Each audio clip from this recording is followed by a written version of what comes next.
नमस्कार, मैं हूं गौरव अग्रवाल। राष्ट्रपति चुनाव हो चुका है, उसके लिए मतदान हो चुका है, लेकिन ताजा विवाद अब उपराष्ट्रपति को उम्मीदवार को लेकर हो गया है। शिवसेना ने 18 विपक्षी दलों के उपराष्ट्रपति पद के उम्मीदवार गोपाल कृष्ण गांधी के खिलाफ मोर्चा खोल दिया है। शिवसेना का आरोप है कि गोपाल कृष्ण गांधी ने 1993 के मुंबई ब्लास्ट के गुनहगार याकूब मेमन को फांसी की सजा से बचाने के लिए जी जान से कोशिश की थी। गोपाल कृष्ण गांधी ने राष्ट्रपति को चिट्ठी लिखकर याकूब मेमन की फांसी को सजा खारिज करने की मांग की थी। इतना ही नहीं, उन्होंने अपनी चिट्ठी में पूर्व राष्ट्रपति कलाम का हवाला देकर याकूब मेमन की सजा टालने की अपील की थी। शिवसेना के इस आरोप पर कांग्रेस का कहना है कि उसे किसी के सर्टिफिकेट की जरूरत नहीं है, लेकिन सवाल यह है कि क्या गोपाल कृष्ण गांधी को उम्मीदवार बनाना वाकई विवाद का मुद्दा है? क्या गोपाल कृष्ण गांधी ने याकूब की फांसी का विरोध कर कोई गलती की थी, और गलती की थी तो उन्हें उपराष्ट्रपति उम्मीदवार बनाना क्या सही फैसला है? क्या इससे हमारी आतंक के खिलाफ लड़ाई हल्की हो जाएगी? आज बिग स्टोरी बिग डिबेट में हम इन्हीं तमाम मुद्दों पर चर्चा करेंगे, लेकिन उससे पहले मैं आपको बता दूं कि मेरे साथ कौन कौन है इस डिबेट में। मैं आपको वो बताता हूं। मेरे साथ कांग्रेस के सीनियर लीडर पीएल पुनिया जुड़ रहे हैं। पीएल पुनिया साहब, स्वागत है आपका। कांग्रेस के प्रवक्ता हैं, राज्यसभा सांसद हैं और राष्ट्रीय अनुसूचित जाति आयोग के पूर्व अध्यक्ष हैं पीएल पुनिया। और इसके बाद मेरे साथ कौन कौन है मैं आपको बताता हूं। मेरे साथ अमीर हैदर जैदी हैं, जो कि भारतीय कम्युनिस्ट पार्टी के नेता हैं, सीपीआई की दिल्ली स्टेट यूथ विंग के सेक्रेटरी रहे। मेरे साथ विशंबर दयाल हैं, सेना के रिटायर्ड मेजर जनरल, सुरक्षा मामलों के विशेषज्ञ हैं। टीआर रामाचंद्रन साहब हैं, वरिष्ठ पत्रकार हैं और देश की राजनीति का 35 से 40 सालों का अनुभव रखते हैं। थोड़ी देर में मेरे साथ संबित पात्रा जुड़ेंगे, जो कि बीजेपी के प्रवक्ता हैं, और प्रताप राव गणपत राव जाधव जुड़ेंगे, जो कि शिवसेना के सांसद हैं। आप सभी लोगों का बहुत स्वागत है। लेकिन पीएल पुनिया साहब, सबसे पहले मैं आपके पास आऊंगा। पीएल पुनिया साहब, गोपाल कृष्ण गांधी को आप लोगों ने उपराष्ट्रपति पद का उम्मीदवार बनाया है, जिसका शिवसेना ने विरोध किया है। आखिर जिस शख्स ने एक ऐसे आदमी की फांसी का विरोध किया जिसके ऊपर 250 करीब लोगों की जान का आरोप है, मौत का आरोप है, आतंकी की लिस्ट में आता है, जो उसको आप लोगों ने, उसकी फांसी का विरोध करने वाले शख्स को क्यों आप लोगों ने चुना उपराष्ट्रपति पद के लिए, उपराष्ट्रपति पद के उम्मीदवार के लिए? देखिए, एक मेमोरेंडम तैयार किया गया राष्ट्रपति जी को देने के लिए, और उसमें बहुत से लोगों के, बहुत से सांसदों के दस्तखत थे। उसमें भारतीय जनता पार्टी के सांसद शत्रुघ्न सिन्हा भी थे, राम जेठमलानी भी, उन्होंने भी दस्तखत किए थे। और उसमें बेसिकली बात जो कही थी वो ये थी कि जो फांसी की सज़ा का प्राविधान ही खत्म होना चाहिए, और फांसी की सज़ा का एज सच हम विरोध करते हैं, क्योंकि अहिंसा के खिलाफ है, ये गांधी जी के सिद्धांतों के खिलाफ है। और बाबा साहब डॉक्टर भीमराव अम्बेडकर ने भी जो कॉन्स्टिट्यूएंट असेंबली की डिबेट के दौरान में ये कहा था कि मैं पर्सनली जो कैपिटल पनिशमेंट है उसके खिलाफ हूं। और ये डिबेट यहाँ पे केवल हिंदुस्तान में नहीं, पूरी दुनिया में है। और 104 देश ऐसे हैं जहां पर कैपिटल पनिशमेंट का प्राविधान खत्म है। ठीक है, तो वो डिबेट है, और उसी डिबेट के मैं समझता हूं कि परिप्रेक्ष्य में ये कही हुई बात है। और उसमें क्योंकि उसी समय ये प्रकरण चल रहा था याकूब मेमन का, और उसमें उसका भी हवाला उन्होंने दिया। लेकिन बेसिक बात ये है कि ये कैपिटल पनिशमेंट नहीं होना चाहिए। तो कांग्रेस पार्टी भी मानती है कि कैपिटल पनिशमेंट नहीं होना चाहिए, पीएल पुनिया साहब? और अगर मानती है तो बीते 10 सालों में इसके लिए क्या कोशिश की गई आपकी सरकार? ये नहीं कहा मैं। देखिए, गलत बात मत करिए, इंटरप्रिटेशन गलत मत निकालिए। मैं इंटरप्रिटेशन नहीं कर रहा हूं, मैं सवाल पूछ रहा हूं। दुनिया में चल रही है 104 देशों में। हमने तो आप अजमल जो वसाक है उनको फांसी दी, जो इसमें अफजल गुरु है उनको फांसी दी। तो कांग्रेस पार्टी के ऊपर यूपीए पे कोई इस तरह का आरोप नहीं लग सकता। बिल्कुल नहीं लग सकता सर, और इसके लिए हम कांग्रेस पार्टी के शासन काल में फांसी दी गई थी अफजल गुरु को। कांग्रेस पार्टी के शासन काल में फांसी दी गई थी, लेकिन कांग्रेस पार्टी एक ऐसे शख्स को उम्मीदवार बना रही है जिसने एक आतंकी की फांसी की सजा के खिलाफ एक मर्सी पिटीशन लिखी। आप कह रहे हैं 300 लोगों ने लिखा था 300 लोगों ने, बिल्कुल उसमें दस्तखत थे शत्रुघ्न सिन्हा के भी और बहुत सारे ऐसे लोगों के जो हो सकता है बीजेपी से एसोसिएटेड हो। लेकिन पूरा एक लेटर भी लिखा है गोपाल कृष्ण गांधी जी ने प्रेसिडेंट ऑफ इंडिया के नाम, जिसमें उन्होंने बताया कि कैसे इस पर फांसी की सजा नहीं होनी चाहिए इस शख्स को। मैं शुरुआत करूंगा, अब आपके पास पीएल पुनिया साहब आता हूं, मैं विशंबर दयाल साहब से इस बात को लेकर आऊंगा। विशंबर दयाल साहब, जब एक सैनिक सेना बॉर्डर पर लड़ रहा होता है, ठीक है, और वो अपनी जान की बाजी लगा देता है वहां पर। और जब याकूब मेमन लोग पकड़े जाते हैं और जब उनके खिलाफ एक्शन होता है तो उसको भी लगता है कि हाँ, मेरी मेहनत रंग ला रही है।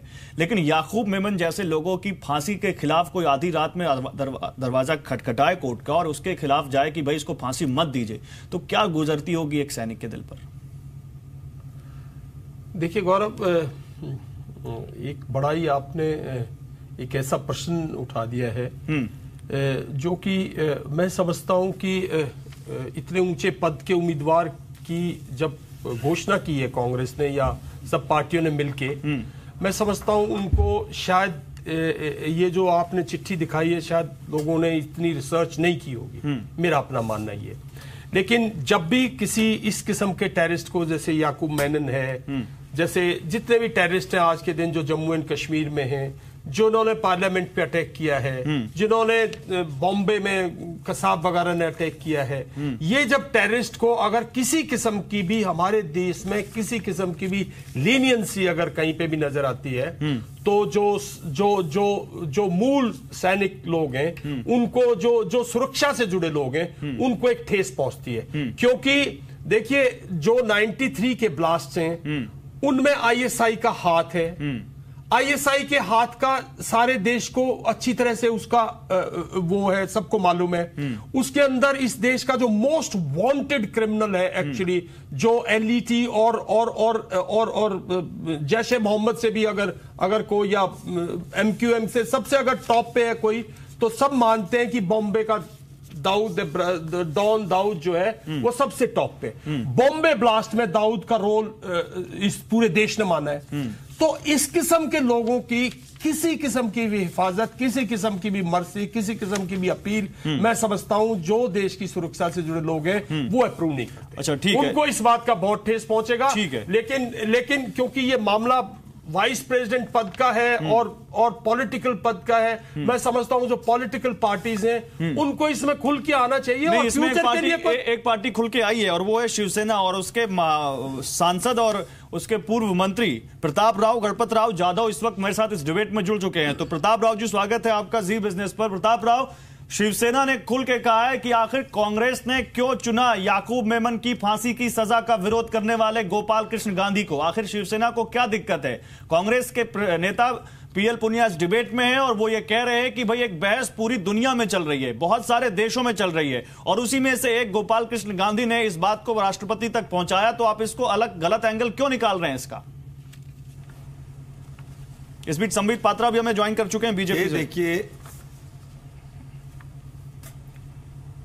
ये देखिए, शिवसेना जो हमारी पार्टी है वो बाला साहब ठाकरे के विचारधारों पे चलने वाली हमारी शिवसेना की पार्टी है।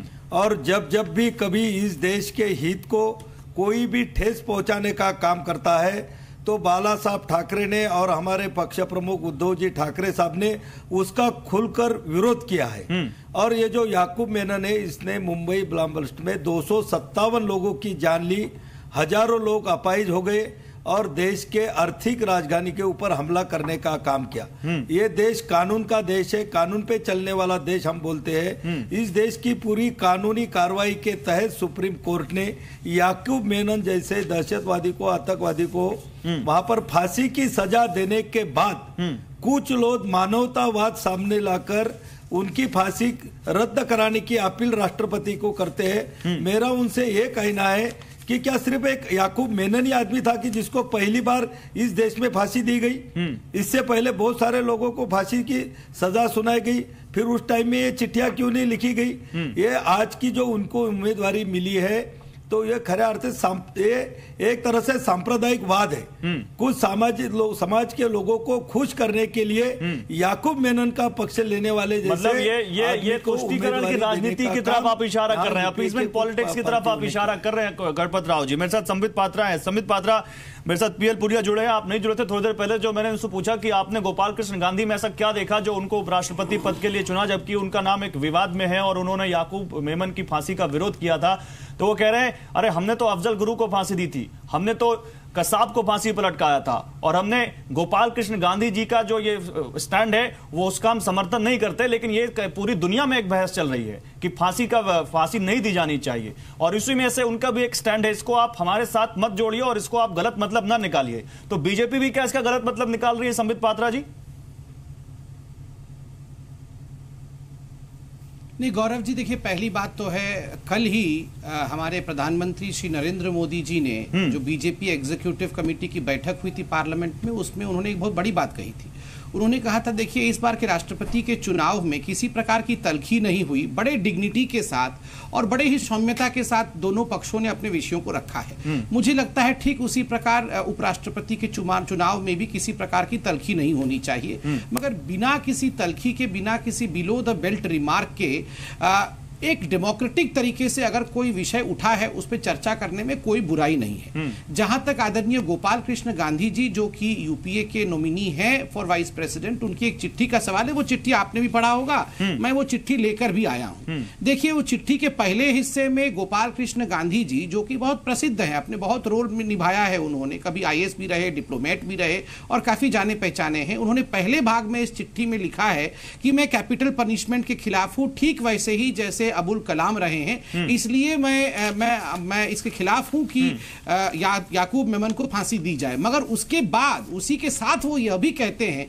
केवल मैं कैपिटल पनिशमेंट के खिलाफ हूं इसलिए नहीं फांसी रद्द करनी चाहिए, अलग कारण भी है जिसके कारण याकूब मेमन को फांसी नहीं देना चाहिए। और पहला कारण है कि याकूब मेमन ने अपने आप को कानून के हवाले किया, कानून के साथ बड़ा कोऑपरेशन किया और इसीलिए ऐसे व्यक्ति को फांसी नहीं देना चाहिए क्योंकि कानून के साथ कोऑपरेशन किया। देखिए ये तो बिल्कुल अच्छी बात नहीं है। जहां लगभग 260 लोगों की जान चली गई, 13 सीरियल बॉम्ब ब्लास्ट हुए, ऐसे में एक व्यक्ति अगर कानून के साथ कोऑपरेशन करता है, मगर याद करिए सीबीआई ने कहा था कोऑपरेशन नहीं किया, तो उसको फांसी की सजा नहीं होनी चाहिए, ये उचित बात नहीं है। नंबर 1। नंबर 2, याद करिए जब आदरणीय गोपाल कृष्ण गांधी जी गवर्नर थे वेस्ट बंगाल के 2004 से 2009 तक, उसी बीच में जब अबुल कलाम भी राष्ट्रपति थे, धनंजय चटर्जी नामक एक बंगाल के व्यक्ति को रेप के चार्ज पर फांसी दी गई थी। और मुझे याद नहीं है, और ये हकीकत है कि गोपाल जी ने इसका विरोध भी नहीं किया था और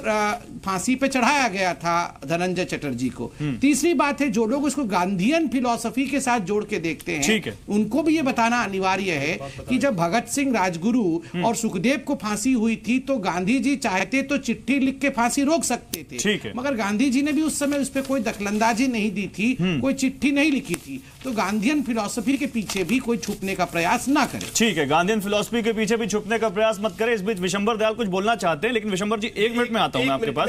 मैं पीएल पुनिया से इसका जवाब देता हूं। एक छोटा सा पॉइंट बोल दीजिए, फिर मैं पीएल पुनिया साहब आता हूं। देखिए कैपिटल पनिशमेंट दुनिया में अगर उसका विरोध है उसकी बात, और टेररिज्म के अगेंस्ट कैपिटल पनिशमेंट बहुत अलग चीज है। दुनिया में मैं सिर्फ ये बात बताना चाहता हूं पूनिया साहब को, सब को, कि टेररिस्ट जो हार्डकोर टेररिस्ट है उनके खिलाफ दुनिया में साहब कहीं किसी किस्म की डिबेट नहीं है। अमेरिका लेता है, मारता है, उसको डाल देता है, बॉडी हैंड ओवर कर देता है। बिल्कुल ठीक है। आज सीरिया में देख लीजिए, आप रशिया में देख लीजिए, दुनिया के आज, और जैसे यूरोप में आया है, जो यूरोप में लोग सॉफ्ट थे, आज से आप 5-6 महीने बाद यूरोप में देखिएगा दुनिया के अंदर capital punishment against crime highest rate. Terrorism को लेकर कैपिटल पनिशमेंट पे कोई बहस नहीं होनी चाहिए। मैं सिर्फ ये बात गलत होगा। एक जवाब पीएल पुनिया साहब से ले लूं, फिर जयदी साहब के पास जाऊंगा। पीएल पुनिया साहब जवाब देंगे आप जो संबित पात्रा और विशंबर दयाल कह रहे हैं? देखिए, संबित पात्रा जी ने बहुत अच्छा कहा कि प्रधानमंत्री जी ने स्वयं कहा कि राष्ट्रपति पद के लिए चुनाव प्रचार हुआ, उसमें बहुत मर्यादा के साथ में चुनाव प्रचार हुआ, कोई गंदगी नहीं हुई। और इस उपराष्ट्रपति के चुनाव में जो गंदगी फैलाने का काम कर रहे हैं, तो संबित पात्रा जी को इसको भी देखना चाहिए। प्रधानमंत्री जी तो देख रहे हैं, आपके अलाई हैं, आपके साथी हैं शिवसेना के लोग, वो आपसे अलग हैं और इसमें गंदगी फैला रहे हैं। और दूसरा मैं कहना चाहूंगा कि जो लेटर है वो सर क्या गंदगी फैला रहे हैं? अगर उन्होंने एक सवाल उठाया तो ये गंदगी है, बजाय इसके कि आप उस सवाल को फेस करें, आप गंदगी फैला रहे हैं, कह रहे हैं गणपत राव आप गंदगी फैला रहे हैं। नहीं, गंदगी की बात, मेरी बात तो सुनेंगे पहले। हाँ, मेरी बात एक सुनिए मिनट, एक मिनट, कंप्लीट बात करो, में एक मिनट, पूरी गणपत राव, करना है। गणपत राव, जब वो गणपत राव, लेटर लिखा है, गणपत राव, एक वो मिनट, लेटर लिखा गणपत राव, है, एक मैं मिनट, गंदगी इसलिए कह रहा हूँ, उसके मैं खिलाफ गंदगी बोलना, इसलिए कह रहा हूँ, इसके खिलाफ अगर 300 बोलना लोगों ने गंदगी petition file किया। है तो पर वहां पर 300 जो जवान लड़ रहे हैं, रोज हमारे जवानों की वहां पर मर्डर हो रहे हैं, उनके सर काटे जा रहे हैं, और हम लोग उसको अगर देखते रहेंगे तो क्या पाकिस्तान ठीक है, के खिलाफ बोलना बात गंदगी है? कहना चाहूंगा, एक मिनट, गणपत राव, गणपत राव, मैं बोलने का मौका दूंगा, पीएल पुनिया जी की बात बोल रहे हैं, वन बाय वन बात करते हैं। वो कह रहे हैं कि गोपाल कृष्ण गांधी ने ऐसा किया, ये 300 लोगों का है, 300 लोगों का पिटीशन है, अकेले गोपाल कृष्ण गांधी का नहीं है, 300 लोगों का पिटीशन है। अकेले गोपाल कृष्ण 300 लोगों में आपने अकेले गोपाल कृष्ण गांधी को चुना सर, इसलिए गोपाल कृष्ण गांधी की हम बात कर रहे हैं। आप उनमें से महेश भट्ट को चुन लेंगे तो महेश भट्ट के बारे में बात करते हैं, अगर उनके बारे में उन्होंने ऐसा लेटर लिखा होता तो आप उनमें से प्रशांत भूषण को चुन लेते तो उनके बारे में भी यही सवाल उठाते। 300 लोगों में से आपने क्योंकि गोपाल कृष्ण गांधी को चुना इसलिए सवाल उठा रहे हैं। एक मिनट, संबित पात्रा, आप अपनी बात तुरंत कहिए, फिर मैं जैदी साहब के पास जा रहा हूं। मैं आ रहा हूं आपके पास, गणपत राव। देखिए, मैं यहाँ जो पैनल बैठा है ये बहुत ही मैच्योर, परिपक्व और आदरणीय पैनल है। मैं तो इतना ही कहूँगा, हाथ जोड़ के, सब बड़े लोग हैं, कि इतने महत्वपूर्ण विषय में हमें चिल्ला चोट करके लड़ना नहीं चाहिए। बिल्कुल एक लोकतांत्रिक तरीके से एक चिट्ठी पर हम डिस्कशन कर सकते हैं। और ये जो चिट्ठी है, ये 300 लोगों की चिट्ठी नहीं है, वो पिटीशन अलग था। ये चिट्ठी व्यक्तिगत रूप से उनकी चिट्ठी है। इस चिट्ठी की प्रति आप डाउनलोड भी कर सकते हैं। तो ये बात नहीं है कि यही चिट्ठी उनकी 300 वाली चिट्ठी है, वो अलग थी। इसमें व्यक्तिगत रूप से आदरणीय गोपाल कृष्ण गांधी जी ने कहा है कि चूंकि उन्होंने, याकूब मेमन ने अपने आप को कानून के साथ हवाले किया और कोऑपरेट किया है, इसलिए उसे फांसी नहीं होनी चाहिए। इस पे डिस्कशन होने में कोई हर्ज नहीं है, मगर चरित्र हनन ऑफ कोर्स नहीं होना चाहिए। चरित्र हनन नहीं होना चाहिए, लेकिन चरित्र हनन किसी की तरफ से भी नहीं होना चाहिए। मैं जैदी साहब के पास जाऊंगा, अभी रजर जैदी साहब, तो उन्होंने केवल पत्र लिखा है। पीएल पुनिया साहब में आता हूं, दो पैनलिस्ट मेरे पास है है जिनसे मेरी बात अभी नहीं हो पाई है। मैं चाहता हूं सबसे एक बार हो जाए, फिर इस डिबेट को ओपन करते हैं, फिर आप अपनी बात भी कहिएगा, दूसरों की बात भी लेंगे। मैं जैदी साहब से बात ले लूं, लेफ्ट पार्टीज का यहां पर रिप्रेजेंटेशन कर रहे हैं। जैदी साहब, तो गोपाल कृष्ण गांधी ने अगर पत्र लिखा तो इसमें कोई बुराई नहीं है, क्योंकि वो इतनी गांधी जी के पोते हैं, क्योंकि वो बहुत सारी ऐसी चीजें कर चुके हैं जो देश के लिए, उन्होंने देश के लिए की है। इसलिए उन्होंने एक पत्र लिख दिया एक ऐसे आदमी के लिए जो कि देशद्रोह का जो उस पर मामला था, उसको उसकी फांसी की सजा रोकने के लिए, उसमें कोई बुराई नहीं है। नहीं, सिर्फ इसलिए नहीं कि वो गांधी जी के पोते, ये हमारे देश की खूबसूरती है। और डॉक्टर संबित पात्रा का भी कहना दुरुस्त है कि कहना चाहिए इससे खिचड़ी नहीं बनाना चाहिए, और प्रधानमंत्री जी के भी कहना है। नहीं, डॉक्टर संबित पात्रा का कहना है कि डेमोक्रेटिक रूप से बात तो करनी चाहिए, बात करनी चाहिए, लेकिन खिचड़ी नहीं बनाना चाहिए। किसी का व्यक्तिगत चरित्र हनन नहीं होना चाहिए। नहीं हो रहा है किसी का व्यक्तिगत चरित्र हनन। और ये हिंदुस्तान की खूबसूरती है, हमारा संविधान हमें इजाजत देता है कि हम अपनी बात रखें। और दुनिया में बहुत सारे लोग ऐसे हैं, और हमारे हिंदुस्तान में भी एक पूरी सोसाइटी है जो कहना चाहिए फांसी की सजा के खिलाफ है। मैं खुद फांसी की सजा के खिलाफ हूं। हमारी पूरी आइडियोलॉजी ये नहीं है, जब हम किसी को पैदा नहीं कर सकते तो किसी को मारने का हक हमें भी नहीं है। सजाएं के और प्रावधान हो सकते हैं। किसी ने ये नहीं कहा कि याकूब मेमन को सजा नहीं होनी चाहिए, किसी ने नहीं कहा। किसी एक ने 300 के 300 आदमी में से किसी ने नहीं कहा कि याकूब मेमन की सजा को कहना चाहिए खत्म कर दिया जाए, उसे बेगुनाह साबित कर दिया जाए, किसी ने नहीं कहा। सबने कहा सजा होनी चाहिए, हम फांसी की सजा के खिलाफ है। नंबर 1। नंबर 2, अब बात यहीं आ जाती है दोहरे मापदंड की। मैं इसे राजनीतिक नहीं करना चाहता था, लेकिन जब भुल्लर की सजा फांसी होती है तो पूरी पंजाब गवर्नमेंट खड़ी हो जाती है और कहती है कि साहब कहना चाहिए इसे सजाए मौत नहीं होनी चाहिए, और वहां पे संविधान प्रस्ताव पास करती है। तो उस पर तो बीजेपी साथ साथ है, उनका तो कोई चरित्र हनन नहीं है। जब राजीव गांधी के हत्यारों की बात आती है और उनकी सजा की बात आती है तो मद्रास गवर्नमेंट पूरी खड़ी हो जाती है उनके पक्ष के अंदर कि साहब ये नहीं होना चाहिए। तो ये एक पहलू नहीं है। हम पंजाब गवर्नमेंट का भी विरोध नहीं करते, उनका भी स्वागत है, उन्होंने भी अपना पक्ष रखा है, और मद्रास ने भी, तमिलनाडु ने भी रखा है। हम फांसी के खिलाफ हैं। अब रही बात 300 आदमी में, अब ये अपवाद है कि साहब गांधी जी को कहना चाहिए उपराष्ट्रपति का चुनाव बना दिया गया, तो सिर्फ इन्हें एक ही चीज नजर नहीं आ रही, ये हिंदुस्तान के संविधान के अंदर हक मिलता है गांधी को भी बोलने का, और ऐसे आदमी को होना चाहिए जो अपने विचार रख सके, रबड़ स्टैंप नहीं होना चाहिए।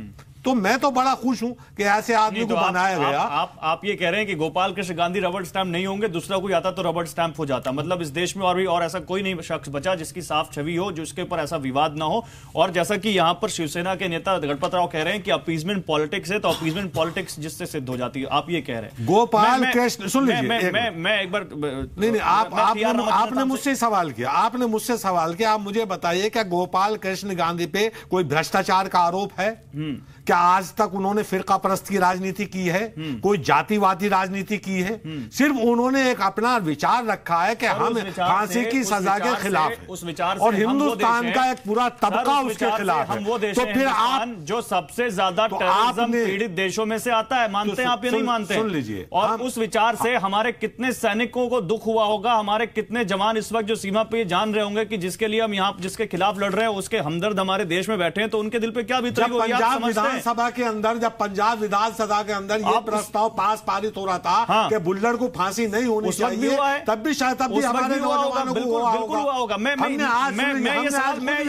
आपके सवाल लेके जाऊंगा, संबित पात्रा के पास तादाद बढ़ती चली जा रही है। ये सवाल प्रधानमंत्री ये कहते थे कि नोटबंदी के बाद सारे आतंकवाद की कमर टूट जाएगी, कहीं नजर नहीं आता। केवल एक छोटी सी बात बनाकर खारिज मत कर दीजिए। खारिज नहीं कर रहा हूं। प्रधानमंत्री कहते नोटबंदी के बाद पूरा आतंकवाद खत्म हो जाएगा, नक्सलवाद खत्म हो जाएगा, कहीं खत्म नहीं होता है। सिर्फ एक आदमी की चिट्ठी को लेकर आप ये कह दें कि पूरी मिलिट्री हमारी आहत हो गई है, तो हमारी मिलिट्री का सीना इतना कमजोर नहीं है। पूरी मिलिट्री की बात नहीं है, लेकिन आप डिमोरलाइज क्यों करने पे तुले हुए हैं? डिमोरलाइज नहीं कर रहा हूं, मैं तो मिलिट्री को सैल्यूट करता हूं। एक मिनट, मैं मिलिट्री को सैल्यूट करता हूं। लेकिन पंजाब गवर्नमेंट जब बुल्लड़ की करते हैं, जैदी साहब सब सैल्यूट करते हैं, लेकिन सैल्यूट करने का मतलब है फिर आप अपीजमेंट पॉलिटिक्स कर रहे हैं। इसका मतलब संबित पात्रा में आ रहा हूं, मिलिट्री को सैल्यूट सर सैल्यूट हम सब करते हैं और आपको करना पड़ेगा क्योंकि वो ऐसा काम करते हैं। संबित पात्रा में एक मिनट में आता हूं, मैं टीआर रामचंद्रन साहब से एक जवाब ले लूं। रामचंद्रन साहब, क्या वाकई ये अपीजमेंट की पॉलिटिक्स है? क्योंकि एक तरफ गोपाल कृष्ण गांधी और अब तो वेंकैया नायडू भी आ चुके हैं, तो आप तो साउथ की पॉलिटिक्स को भी अच्छे तरीके से समझते हैं। NDA versus UPA vice president. देखिए, मेरे ख्याल से ये कोई इतनी बड़ी कंट्रोवर्सी है नहीं। मैं सहमत हूं कि जो उन्होंने बात रखी है, अपनी पर्सनल बात रखी है, इसमें चिट्ठी में जो कुछ भी उन्होंने लिखा है, पर इस वक्त इसका एडवांटेज लेने की कोशिश हो रही है और हम सब अपनी व्यूज दे रहे हैं, डिफरेंट आइडियाज रख रहे हैं। आखिरकार ये चिट्ठी जो आज पब्लिश हुई है और पब्लिक में गई है, ये इनकी छवि को डैमेज कर सकता है। ऑलरेडी उन्होंने खुद पब्लिक की हुई है सर। नहीं, पर जिस तरीके से इसको उठाया गया है, इसका कुछ डैमेज हो सकता है। ठीक है। जो वाइस प्रेसिडेंशियल कैंडिडेट है कांग्रेस और 17 अदर पार्टीज के, मेरे हिसाब से तो अगर आप देख लें कि किसका पलड़ा भारी है, उसमें शुरू से ही ये बात साबित हो जाती है कि बीजेपी और एनडीए की पलड़ा भारी है। तो मुझे नहीं लगता कि इसमें कोई ये जो हिस्टोरिक जीत होने वाली है बीजेपी की, पहली बार राष्ट्रपति उनका बनेगा और दूसरी बात यह है कि उपराष्ट्रपति भी उनका बनेगा। ये उनके 1980 में पार्टी बनने के बाद ये पहली बार ऐसे एक हिस्टोरिक चीज होने वाली है। तो आखिरकार हाँ, जो इसको बड़ा चढ़ा के इसको एक कंट्रोवर्सी बनाना चाहते हैं वो एक बात अलग है, पर जो डैमेज वो करना चाह रहे थे गोपाल कृष्ण गांधी साहब को, वो डैमेज उन्होंने कर दिया। अब रही बात गोपाल कृष्ण गांधी अपनी तरफ से कितनी भी सफाई दे दें, पर इस चिट्ठी को लेकर कोई भी किसी के सामने ले जाएगा, 10 बार सोचेगा कि मैं कहूं कि ये ठीक कहा, उनने नहीं कहा। आखिरकार उस वक्त उनके फैमिली लोग भी यही चाहते थे मेमन के कि हमारे ये बुजुर्ग हैं, काफी साल इन्होंने कोऑपरेट किया और इनको फांसी की सजा नहीं होनी चाहिए। और ये पर्सनल व्यू है उनके कि हाँ वो कैपिटल पनिशमेंट में सर इस पोस्ट पे आके भी का पर्सनल व्यू लोगों को इन्फ्लुएंस नहीं करते। सवाल तो यही है कि एक शख्स जिसके अपने खुद के विचार ऐसे हो, वो उपराष्ट्रपति हो, तो क्या इसका मैसेज नहीं जाता? संबित पात्रा, आप कुछ कहना चाह रहे थे? मैं गणपत राव जी से एक सवाल लेना चाहता हूं, आप बोलिए पहले। देखिए, मैं इतना कहना चाहता हूं, मैं बिल्कुल मानता हूं और सभी की बात से मानता हूं कि गोपाल कृष्ण गांधी जी एक बहुत ही रिस्पेक्टेड व्यक्ति हैं। मगर मैं एक बात यहां बोल दूं, आप देखिए, वो उपराष्ट्रपति के पद के लिए चुनाव लड़ रहे हैं, अर्थात भविष्य में राष्ट्रपति बनने के भी रास्ते खुले हैं। बिल्कुल। ऐसे में उनका मत क्या है कैपिटल पनिशमेंट को लेकर और किस प्रकार से वो क्लेमेंसी को लेकर अपने मत को रखते हैं, इस पर अगर एक बृहद चर्चा लोकतांत्रिक तरीके से हो, इसमें कोई गड़बड़ी नहीं है बिना अपशब्दों का प्रयोग किए हुए। दूसरी बात में यहां भुल्लर के विषय में बताया गया, मैं कुछ यहां पे फैक्ट रख दूं। जहां तक भुल्लर की फांसी का सवाल है, ये सुप्रीम कोर्ट ने यूपीए के कार्यकाल में ही उसको रिड्यूस करके लाइफ सेंटेंस किया। क्यों किया? क्योंकि डॉक्टर की जो कमिटी बैठी थी उसमें मेंटल इलनेस अर्थात मानसिक रोग पाया गया। बहुत वर्षों तक यूपीए के कार्यकाल में 2001 से लेकर 2014 तक उसमें कोई भी निर्णय नहीं हो पाया था। फांसी होने के बावजूद भी क्लेमेंसी पर कोई निर्णय सरकार नहीं ले पाई थी। इस कारण से सुप्रीम कोर्ट ने उसे रिड्यूस किया। इसमें भारतीय जनता पार्टी का कोई हाथ नहीं है। तीसरी बात और एक बड़ी बात मैं कहना चाहूंगा, जो डिबेट में बार बार हम कह रहे हैं कि गोपाल कृष्ण गांधी जी के परपौत्र हैं इसलिए बहुत महत्वपूर्ण है, नहीं।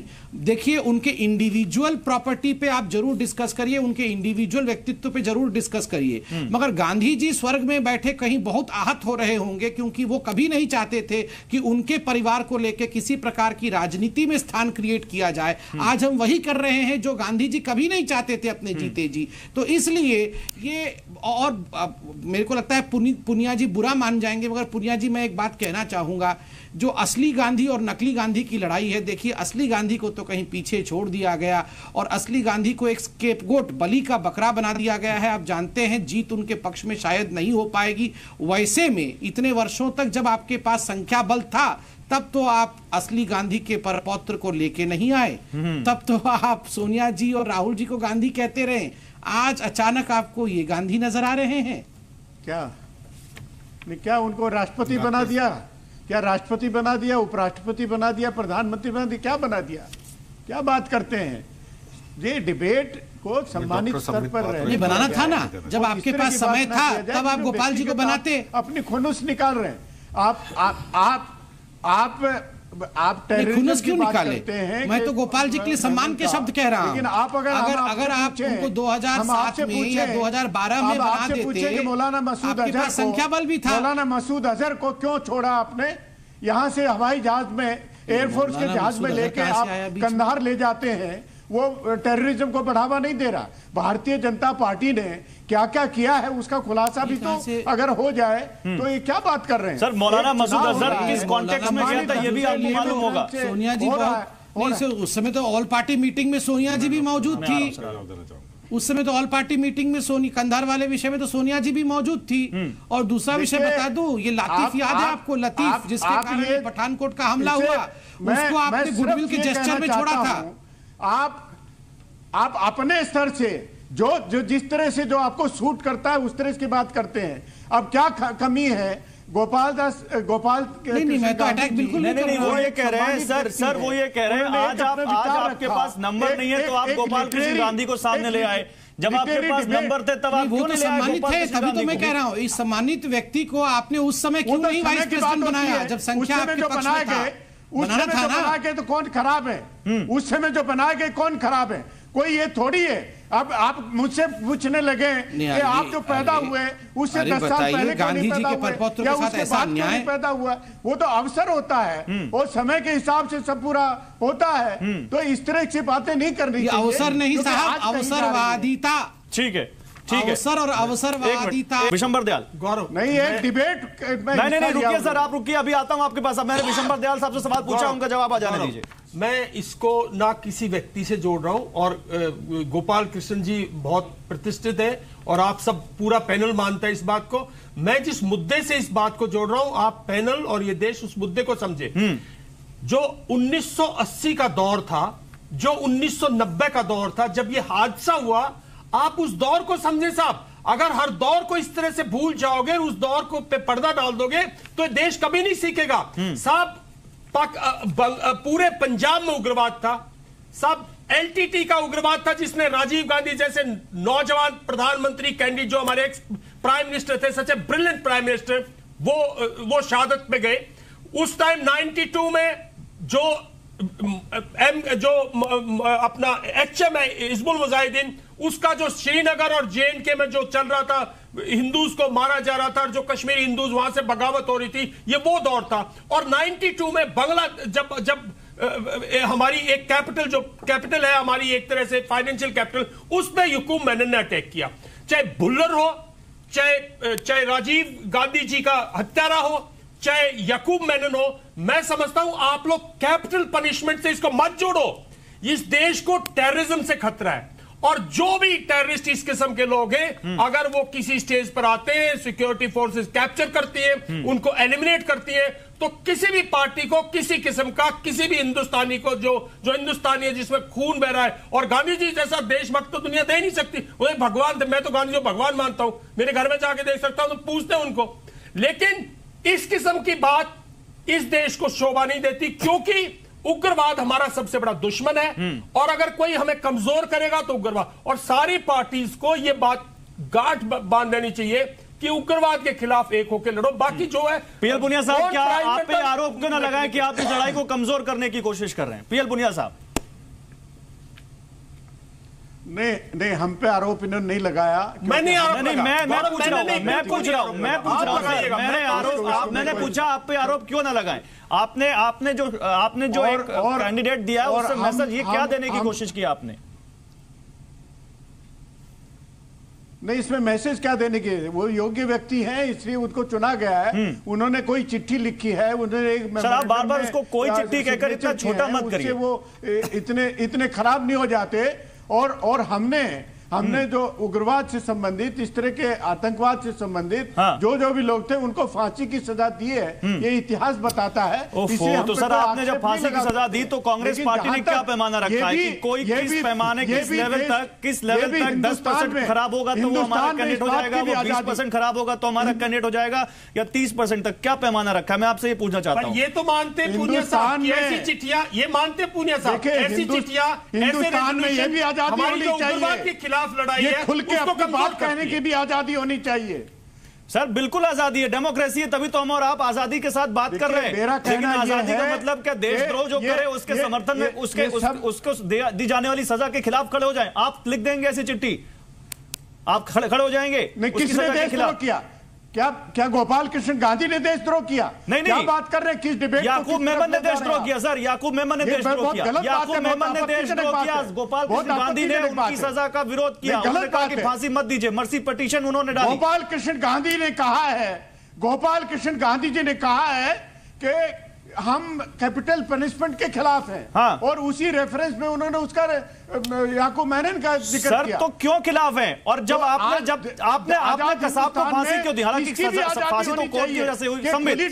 संबित खुली डिबेट में अपने विचार व्यक्त कर सके, खुले अपने विचार। सर, बिल्कुल करिए विचार, इसीलिए तो विचार व्यक्त करने के लिए बुलाया है, लेकिन विचार देश सुन रहा है आपके। इसके ऊपर पात्रा नहीं लगा सकते। मैं आ रहा हूं गणपत राव साहब, इसके बाद तुरंत आ रहा हूं। देखिए गौरव जी यहाँ रामचंद्रन जी बैठे हैं और बड़े लोग बैठे हैं, वो मेरी बात पुष्टि करेंगे। अमेरिका इत्यादि देशों में जब प्रेसिडेंशियल इलेक्शन होता है तो इन बातों पे चर्चा होती है कि प्रेसिडेंट साहब का हेल्थ कैसा है, ये जो नॉमिनी है इनका ब्लड प्रेशर कितना रहता है। क्यों होता है कि आगे चल के भविष्य में अगर इनकी हेल्थ अच्छी नहीं रहेगी तो ये निर्णय कैसे लेंगे, ये फिट है कि नहीं। याद के लिए हिलरी और ट्रंप को लेकर तमाम उनके हेल्थ के डायरी सामने आए थे। तो अगर यहाँ हमारे देश में उपराष्ट्रपति और राष्ट्रपति का चुनाव आ रहा है, हो रहा है, तो क्या शालीनता के दायरे में रह के हम कुछ मुद्दों पे चर्चा नहीं कर सकते हैं? क्या नहीं करना चाहिए कि क्लीमेंसी को लेकर उपराष्ट्रपति के, आतंकवाद को लेकर उपराष्ट्रपति के, राष्ट्रपति के विचार क्या है? क्योंकि these have bearing on governance के ऊपर इसका बियरिंग होता है। अपशब्द बिल्कुल मत कहिए, उनके चरित्र का हनन बिल्कुल मत करिए, क्योंकि ये बहुत बड़े लोग हैं, चाहे वो किसी पार्टी के भी हों, ये बहुत बड़े विचारक हैं, मगर उनके विषयों को लेकर चर्चा लोकतांत्रिक तरीके से जरूर और 100% होना चाहिए। आप देखिए, अगर कैपिटल पनिशमेंट के खिलाफ है तो यूनिफॉर्मिटी के साथ सभी केसेस में चिट्ठी लिखना चाहिए। मैं आदरणीय पुनिया जी से पूछता हूं, पुनिया जी, धनंजय चटर्जी नामक इस व्यक्ति को रेप के केस में 2004 में जब आदरणीय गोपाल कृष्ण गांधी जी खुद गवर्नर थे बंगाल के, उसी समय फांसी दी गई, मगर उस समय चिट्ठी नहीं लिखा गया। इसीलिए इस सिलेक्टिविज्म को लेकर भी बहुत सारी चिंताएं हैं और मुझे लगता है चूंकि आपने कैंडिडेट बनाया है, इनका निराकरण करना इसमें कोई बुराई नहीं है। यही तो डिबेट होता है। और डिबेट क्या होगा, हम लोग अगर मूर्ति बना के पूजा शुरू कर देंगे कि अरे माला लगाओ, दूध चढ़ाओ, पूजा शुरू कर दो, तो ये डिक्टेटरशिप किताब है, ये डेमोक्रेसी नहीं कहलाएगा। नहीं ठीक है, पुनिया साहब आप जवाब दीजिए, उसके बाद चाह रहे हैं उनको बोलने का मौका देना चाहिए। ये भी डेमोक्रेसी के हम पैनल में सब बोले। आप बोलिए मैं 30 सेकंड का वक्त दे रहा हूं। मेरा कहना यह है कि खुली किताब है। गोपाल कृष्ण गांधी जी ने जो लेटर लिखा है या उन्होंने मेमोरेंडम पर दस्तखत किए हैं, उस मेमोरेंडम में भारतीय जनता पार्टी के सांसद लोग भी हैं, तो वो एक खुली किताब है, उसको जो माने निकालना चाहें। लेकिन मैं ये कहना चाहूंगा, उस लेटर के माध्यम से, उस विचार के माध्यम से, उस मिशन के माध्यम से जो उन्होंने दस्तखत किए, उनको लिंक कर देंगे ये आतंकवादियों से संबंध है, आतंकवादियों को बचाने जा रहे हैं। उन्होंने एक बड़ा मुद्दा रखा था कि कैपिटल पनिशमेंट नहीं होना चाहिए, फांसी की सजा नहीं होनी चाहिए। आतंकवादी नहीं था, उसी के संदर्भ में ये बात क्या वो देशद्रोही नहीं था? बाकी क्या आप कहना चाहते हैं कि गोपाल कृष्ण गांधी देशद्रोही है? क्या गोपाल कृष्ण गांधी आतंकवाद को समर्थन कर रहे हैं? ये गलत बात है, आप गलत दिशा में इसको ले जा रहे हैं। कोई नहीं कह रहा। क्या आप ये कह रहे हैं गणपत राव से मैं पूछता हूं, शिवसेना ने सबसे पहले विरोध किया। गणपत राव क्या आप ये कह रहे हैं? पूरी दुनिया में क्या आप ये कह रहे हैं? गणपत राव बताइए। ये देखिए, पुनिया जी बहुत सीनियर नेता है, मैं उनका सम्मान करता हूं। एक बात से तो ये कहते हैं कि कांग्रेस के राज में बहुत सारे आतंकवादियों को, टेररिस्ट को फांसी की सजा दी गई, और जो टेररिस्ट को फांसी की सजा सुप्रीम कोर्ट ने सुनाने के बाद में जो इंसान, जो आदमी मानवता के नाम पर उसकी फांसी की सजा रद्द करने की चिट्ठी राष्ट्रपति को लिखता है, और वही आदमी आज उपराष्ट्रपति का उम्मीदवार कांग्रेस के तरफ से वहां पर जाहिर होता है, तो ये दोहरी नीति नहीं तो कौन सी नीति है? दूसरी बात जो है कि याकूब मेनन जो था कि वो ISI के इशारे के ऊपर उसने हमारे इस देश की आर्थिक राजधानी पर हमला किया था, 13 बम ब्लास्ट हो गए थे, सैकड़ों लोगों की जान गई, हजारों लोग अपाहिज हो गए, और ऐसे लोगों की फांसी सिर्फ उसने खुद होके पुलिस को सरेंडर हो गया, इस एक मुद्दे के ऊपर भी उसकी फांसी कैसी रद्द की जा सकती है? अगर ऐसा ही चलता रहा तो कल कश्मीर में आके कल के टीवी पे न्यूज आ गई कि हम वहां पर अब केमिकल के माध्यम से वहां पर युद्ध लड़ने वाले हैं, कि वह केमिकल इसका यूज करने वाले हैं। अगर ऐसा कोई हजारों लोगों की जान लेगा और खुद पुलिस को सरेंडर होके बोलेगा कि मुझे फांसी मत दो, और हमारे यहाँ के मानवतावादी भी यही सोचेंगे कि इसने खुद होके पुलिस को सरेंडर किया, इसको फांसी नहीं देना चाहिए, यह कहाँ तक सच है? अगर इस देश का टेररिज्म खत्म करना है तो टेररिस्ट में कोई भी हो उसको सख्त सजा होना चाहिए। मैं तो ये कहता हूँ, हमारी पार्टी भी ये कहती है कि उसको 20 सड़क में लाके फांसी देना चाहिए। ठीक है, मैं रामाचंद्रन साहब से सवाल लेता हूँ। रामाचंद्रन साहब कहीं कंफ्यूज हो गई सिलेक्शन में, सिलेक्शन ऑफ कैंडिडेट में कांग्रेस या यूपीए, या आपको लगता है कि नहीं इसका भी एक मैसेज है, कभी नहीं कहा इधर नहीं है तो उधर है, कहीं है, सजा खत्म कर दी जाए, हम समर्थन करते हैं। एक मिनट पुनिया साहब, मैं रामाचंद्रन साहब से कमेंट ले लूं। मुझे ये नहीं मालूम कि कांग्रेस को ये पहले से मालूम था इस चिट्ठी के बारे में। सर आपको लगता है कांग्रेस को नहीं मालूम रहा होगा? मुझे लगता है कि शायद उनको इसकी भनक नहीं मालूम रहा होगा, आपको लगता है? हाँ, नहीं, मुझे लगता है कि उनको इसके बारे में जानकारी नहीं थी, नहीं तो अगर वो इंटरनली डिस्कस करते इसको तो मेरे ख्याल में उनके यहाँ भी आशंकाएं जरूर पैदा होती कि अगर ये चिट्ठी के साथ अगर हम इनको नॉमिनेट करेंगे तो कंट्रोवर्सी होगी। नहीं, आपको लगता है कि रॉन्ग सिलेक्शन हो गया क्या कहीं? देखिए, मेरे हिसाब से तो सिलेक्शन उनकी तरफ से रॉन्ग ना ही हो, बट एक कंट्रोवर्सी ऐसे क्रिएट हो गई है कि उनके छवि पे जरूर दाग पड़ा है। अब वो किस तरीके से कंटेस्ट करेंगे, तैयार ही नहीं है कि दाग है। पीएल पुनिया साहब तो आपके सामने डिबेट फेयर है, कांग्रेस का कोई नेता नहीं माना। मैं आपको पढ़ के सुनाता हूं, आनंद शर्मा ने क्या कहा। आनंद शर्मा कह रहे हैं कि कांग्रेस पार्टी को किसी के सर्टिफिकेट की जरूरत नहीं है, तो कांग्रेस पार्टी को क्या जनता के सर्टिफिकेट की जरूरत भी नहीं है? पीएल पुनिया साहब, कांग्रेस पार्टी ने जो भी उनके वक्तव्य में कहा है वो अपनी तरीके से वो ठीक होंगे, मैं इस बात पे बहस नहीं कर रहा हूं। मैं सिर्फ इतना कह रहा हूं कि इस कंट्रोवर्सी शिवसेना ने छेड़ के एक किसी के छवि के ऊपर एक दाग तो लगा ही दिया। नहीं, फिर तो सर आप जो कह रहे हैं कि कांग्रेस पार्टी को हो सकता है कि इस कंट्रोवर्सी के बारे में ना मालूम हो, तो कांग्रेस पार्टी जो इतनी बड़ी पार्टी है देश की और इतने जाने माने विद्वान लोग हैं जिस पार्टी में, अगर वो विद्वान लोग इस तरह की चीजों को नहीं पढ़ रहे हैं, नहीं समझ रहे हैं, तब तो फिर इस कांग्रेस पार्टी के ऊपर ही बहुत बड़ा यहाँ पर ठीक है, सवाल निशान लग जाता है। नहीं देखिए, पर कांग्रेस पार्टी अकेले नहीं थी इसमें। हाँ। 18 पार्टियां तो कोई मजबूरी रही होगी, किसी ना किसी पार्टी को। तो अगर ये नहीं मालूम था, तो अगर उनको पता चलता तो कोई ऑब्जेक्शन तो रेज होता है, माने किसी को कुछ नहीं मालूम था। तो इसीलिए मैं कह रहा हूं कि ये सिर्फ एक कांग्रेस पार्टी को ब्लेम करने से फायदा नहीं है। हाँ। क्योंकि जो डैमेज होना था कैंडिडेट की छवि को वो तो हो गई।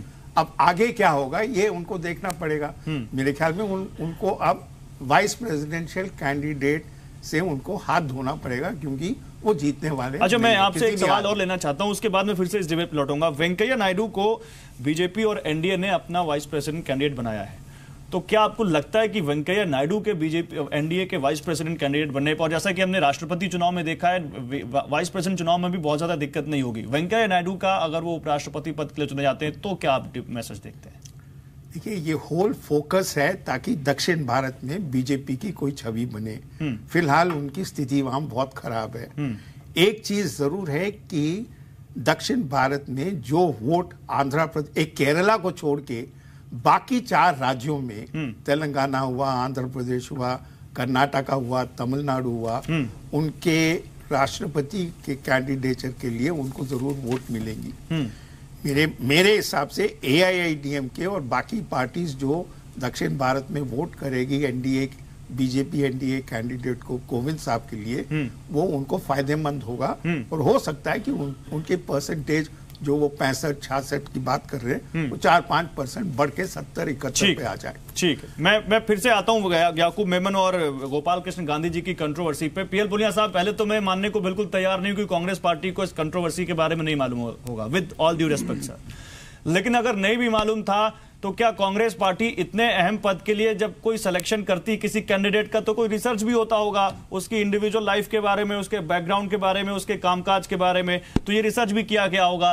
तो ये क्यों ना माने कि कहीं कोई दूसरी पॉलिटिक्स है इसके पीछे जो आप नहीं बोल पा रहे हैं, आपकी भी कोई मजबूरी है जो आप नहीं बता सकते यहाँ पर? देखिए, वो पहले बंगाल के गवर्नर रह चुके, इसके बाद वो गवर्नर रह चुके, मजबूरी नहीं है, ऐसी बात तो इनके दिमाग। गोपाल कृष्ण गांधी बहुत ही योग्य, बहुत ही विद्वान एक प्रत्याशी है जो कि वाइस नहीं, मैं पूछ रहा हूं क्या ये वाकई बात मालूम नहीं थी क्या? ये बिल्कुल पूरी तरह से योग्य है, पूरी तरह से योग्य है।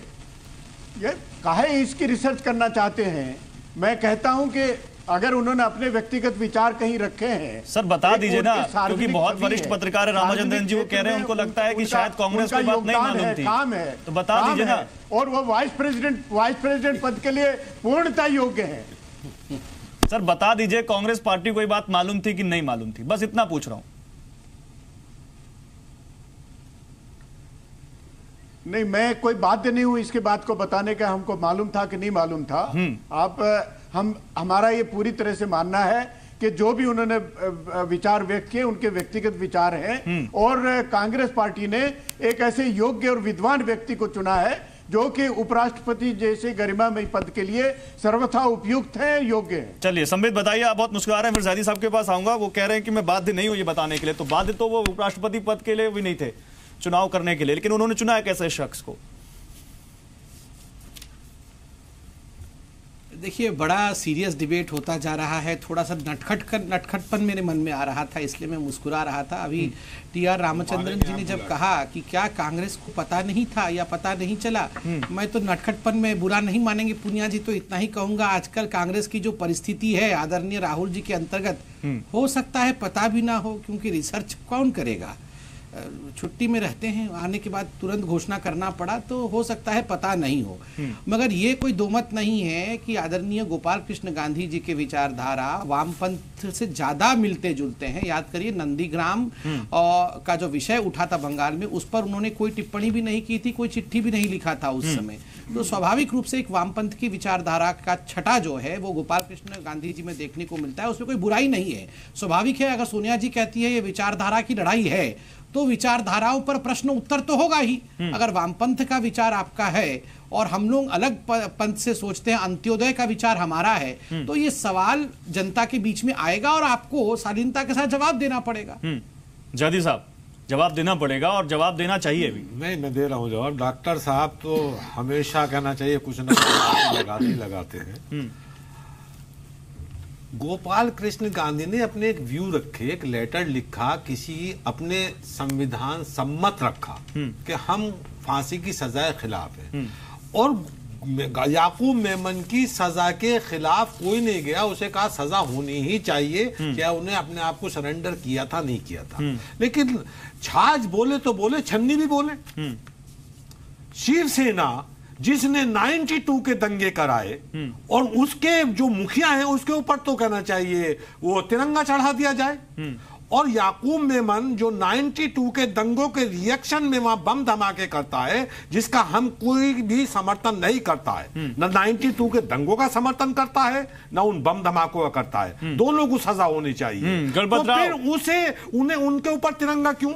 अगर गांधी, गोपाल गांधी कहना चाहिए, एक लेटर लिख देते हैं तो उसे आतंकवाद की श्रेणी में खड़ा कर दिया जाता है। मुझे लगता है यहाँ पे गणपत राव को मौका दीजिए, यहाँ गणपत राव को मौका दिया जाना चाहिए। मुकम्मल होने दीजिए। मैं पूछना चाहता हूँ बीजेपी के प्रवक्ता से विनम्र हाथ जोड़ के, जब उड़ीसा के अंदर, पहले मैं गणपत राव से उड़ीसा के अंदर कहना चाहिए क्रिश्चियन की हत्या होती है, गाड़ी में जला दिया जाता है, तो वेंकट नायडू उनके बारे में क्या कहते हैं? दुनिया उनके घर समर्थन करने जाते हैं, क्यों उसके बचाव की मुद्रा में बहुत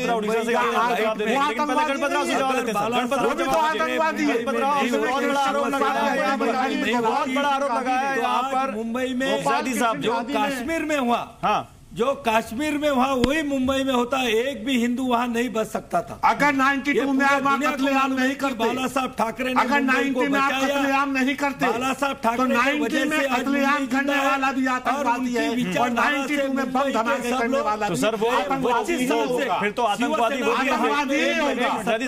भी वो भी होंगे जो वेस्ट बंगाल में हमने एक दौर देखा हिंसा का। रामाचंद्रन साहब बैठे, चाहे सीबीआई हो चाहे सीपीएम हो चाहे किसी को बेगुनाह करे तो मेरी नजर में आतंकवादी होता, ना कोई हिंदू वहां बचा होता। और इसीलिए बाला साहब ठाकरे की अगर तुम तुलना कोई टेररिस्ट करेंगे तो देखो आज पूरी दुनिया में बाला साहब का नाम बहुत सम्मान से लिया जाता है। कहीं नहीं लिया जाता है की वजह से ही आप बाला साहब का 40 साल पढ़िए, लेकिन मुझे बताइए 90 के दंगों में जिसने हिस्सेदारी की और कहा ऐलानिया के कत्लेआम मैंने मुझे एक बात समझ नहीं आ रही, उसमें तिरंगा चढ़ाया जाता है और याकूब मेमन को फांसी दी जाती है। उस पर अगर कोई टिंकर ये लिख देता है कि हम फांसी के खिलाफ सजा होनी चाहिए तो उसे अलग बात है। लिखना अलग बात है। सवाल आपने पूछा, गणपत राव को बोलने नहीं दीजिए। पहली बार डिबेट में आए हैं, बहुत ज्यादा डिबेट करते नहीं टीवी पे, इसलिए बहुत ज्यादा आपकी तरह चिल्ला नहीं पाएंगे, लेकिन मुझे लगता है ये लोगों तो सही अर्थ में वहां पर सीमा पे भेजना चाहिए कि जाके तुम जाके वहां के पाकिस्तानी लोगों से हाथ जोड़ के मानवतावाद की बात सिखाए। ठीक है, एक मिनट संबित पात्रा, फिर आ रहा हूं शमरलाल जी।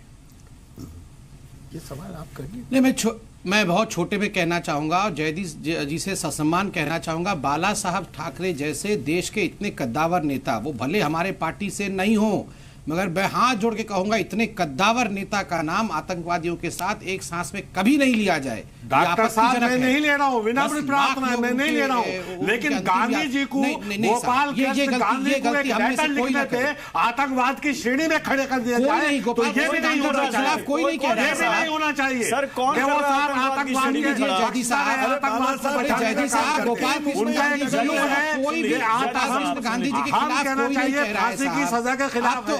सुन लीजिए, किसी ने नहीं कहा कि कहना चाहिए याकूब मेमन को सजा नहीं होनी चाहिए, ये वो देश का अपराधी नहीं था, वो देश का अपराधी था, उसे सजा होनी चाहिए। जदी साहब लड़िए तो आराम से, आराम से लड़िए तो मत। देखिए जयदी साहब, 2-3 बात यहाँ जानना अनिवार्य है। मैं तो भाजपा की तरफ से एक बात आपको स्पष्ट बता दूं कि गोपाल कृष्ण गांधी जी के खिलाफ कोई भी अपशब्द का प्रयोग ना करे, ना हम कर रहे हैं, ना आप करें, ना कोई और करे। और इसको कृपया करके ऐसे प्रोजेक्शन मत दीजिए कि कोई गोपाल कृष्ण गांधी जी को कोई आतंकवादियों का समर्थक या सिंपैथाइजर बता रहा है। अरे यहाँ विचारों की एक बात हो रही है, यहाँ स्पष्टता लोग चाहते हैं, इसको इस प्रकार से हाइपर वेंटिलेट मत करिए। तीसरी बड़ी बात है, बाला साहेब ठाकरे आज वो नहीं है, हम लोगों की आज राजनीतिक कुछ भी गति रही हो, मगर बाला साहेब ठाकरे को इस प्रकार डिबेट में लाना अनुचित है। आपको ऐसा नहीं करना चाहिए। उचित जब हो जाता है जब आप दावनी में जाते हैं या उसके हत्या करने वाले में तिरंगा चढ़ाते हैं तो डिबेट में तो आएगा ना। दयाल से कमेंट ले लो। 90 के अंदर दंगे कराने वाले में तिरंगा चढ़ाया जाता है तो डिबेट तो होगी ना सर। बात को मानते नहीं। कौन से कोर्ट ने बाला साहेब तरफ डिबेट करेंगे, ये तो अच्छा नहीं है डॉक्टर जयदीप साहब। आज पहली बार मुझे लग रहा है कि आपका बीपी नहीं बढ़ रहा है, लेकिन आप क्यों जबरदस्ती बढ़ाने को तुले हुए हैं? मैं चाहता हूं आराम से बात करिए, जैसा कि संबित पात्रा कर रहे हैं और पीएल बुनिया साहब कर रहे हैं, बाकी लोग कर रहे हैं। मैं विशंबर दयाल साहब से एक कमेंट लेना चाहता हूं। विशंबर दयाल साहब, क्या वाकई इसका कोई मैसेज नहीं जाएगा? छोटा सा एक कमेंट। नहीं, छोटा सा नहीं गौरव, मुझे क्यों छोटा सा, थोड़ा सा मुझे भी बोलने दो। मैं एक पहली बात मैं बोलना चाहता हूं। देखिए, इनको जब गवर्नर बनाया, ये सारी पार्टियां कहां थी?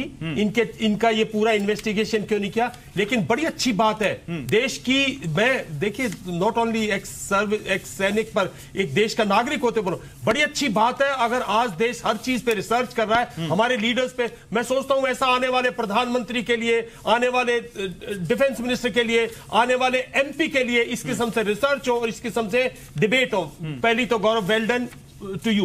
दूसरी बात मैं कहता हूं, मैं फिर वापस आता हूं इस बात पे। देखिए, मैं गोपाल कृष्ण पर बिल्कुल किसी किस्म की कोई बात नहीं कर रहा, कोई विवाद नहीं देना चाहता। एक प्रतिष्ठित है, एक एक्स गवर्नर है और मैं ऐसी बात नहीं। लेकिन मैं मुद्दे पे आना चाहता हूं कि उग्रवाद के खिलाफ अगर इस देश को लड़ाई लड़नी है, और इस देश को आज सबसे बड़ा खतरा उग्रवाद से, साहब इसमें कोई शक नहीं है, और अगर आपको उग्रवाद से लड़ाई लड़नी है तो आपको एक चीज डिफरेंशिएट करनी पड़ेगी। जो टेररिस्ट है वो क्रिमिनल नहीं है, उसको नॉर्मल इंडियन क्रिमिनल के साथ मत जोड़ो। ठीक, वो टेररिस्ट है। और अगर उसको कोई भी आप लीनियंसी दिखाते हो तो एक बहुत गलत मैसेज आता है। आपको पता होना चाहिए 92 से 2004 तक जो एक कंट्री सफर की है। मैंने आपको मौका जितना दे सकता था दिया सर। Thank you. आप रुकना पड़ेगा। तो बहुत शुक्रिया आप सभी का। और कांग्रेस पार्टी को पता था, नहीं पता था, ये जवाब कांग्रेस पार्टी नहीं दे रही है। अब अलग बात है कि डेमोक्रेसी है, नहीं दे रहे हैं, वो उनका मन है, हम जबरदस्ती नहीं कर सकते। लेकिन डेमोक्रेसी है तो हम सवाल भी उठा सकते हैं। और हम एक बार फिर से यह बताते चले जाएं, गोपाल कृष्ण गांधी जी को ना तो कोई टेररिस्ट कह रहा है, ना उनको हम टेररिस्ट की श्रेणी में खड़ा कर रहे हैं। लेकिन गोपाल कृष्ण गांधी जी ने जो चिट्ठी लिखी थी उस पर सवाल उठता है और सवाल हम उठा रहे हैं। जवाब हमने तलाशने की सब पार्टियों से कोशिश की, कांग्रेस से कोशिश की, लेफ्ट पार्टियों से कोशिश की। आपको मिल जाए तो आप भी उनसे जवाब पूछ सकते हैं। डेमोक्रेसी और इसमें आपको कोई रोक नहीं सकता। बिग स्टोरी डिबेट 5 बजे 7 नमस्कार।